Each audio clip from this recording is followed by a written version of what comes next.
Hi, this is John Stewart, and this is how to use a map to find direction.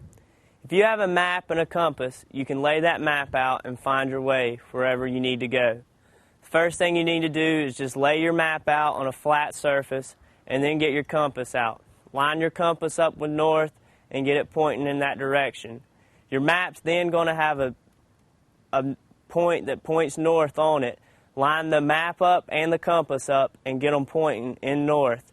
Then you can put your compass away and take and just look at the map and figure out where you want to go from there.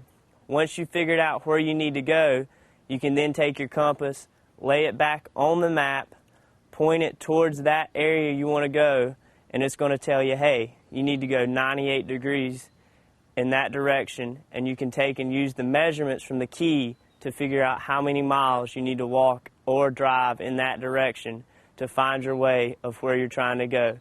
And this is how to read a map.